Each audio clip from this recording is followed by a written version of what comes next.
I'm back.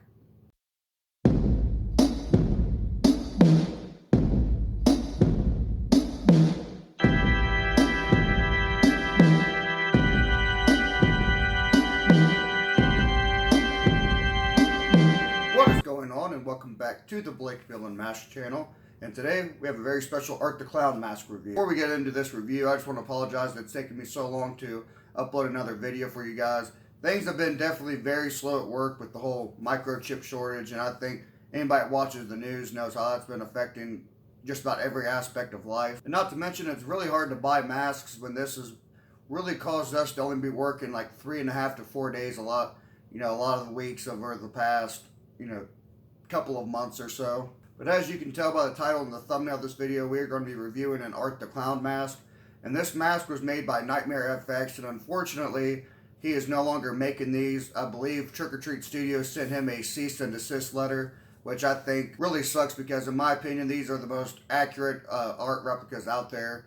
And I really don't think there's a close second. I mean, the Trick or Treat Studios officially licensed one is not that bad of a mask, but it does seem like they kind of looked at shots of both actors of art from All Hallows Eve and then David Howard Thornton for Terrifier, and it seemed like they just kind of combined the two looks for both of art, and it came onto a pretty decent mask. Then there are some other independent artists out there that are still doing Art the Clown replicas, and they have some pretty decent work too, but I just don't think that their work is necessarily as good as the one that I got, and I was lucky enough to get this a second hand. For those of you who don't know, I'm a huge horror buff, and I usually spend just about the entire year watching horror movies. And Art the Clown here is probably my favorite horror villain that's came out of the entire century so far. And I think the Terrifier film is probably my favorite horror movie that's came out in the last decade. Now, I think Michael did a really good job portraying Art the Clown in the original All Hallows Eve.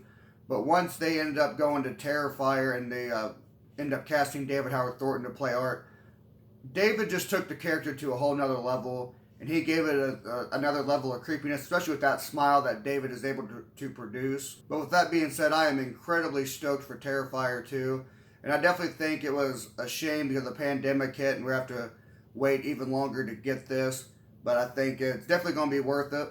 But with all that out of the way, don't forget to like and comment because a little love does go a long way. It can really help out the channel.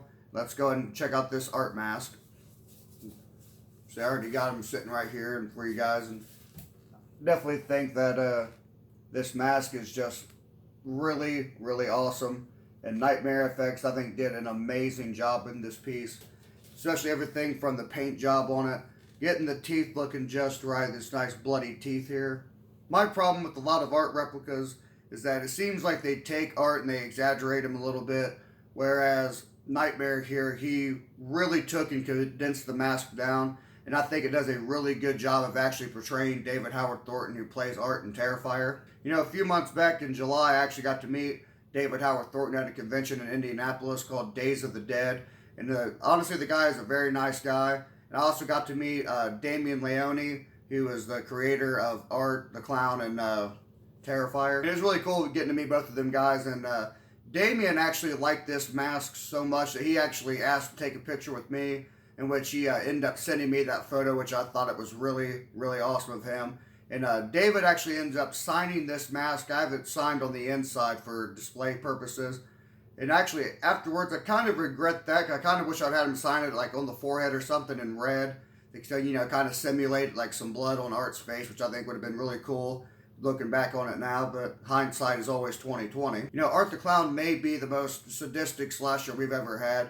And when it comes to Terrifier 2, I have no idea how they're going to top some of the kills in Terrifier 1, especially when Art sat there and sawed that blonde chick in half and made her friend sit there and watch it, and then took the crazy chick and was pretty much scalped her skin off and was wearing her hair, her breasts, and her vajayjay. But yeah, I figured this would be a really good mask to show off for the Halloween episode here. And if I haven't already said it, happy Halloween to all of you guys out there. But since Terrifier takes place on Halloween, I figured it'd be a really good piece to show off on Halloween.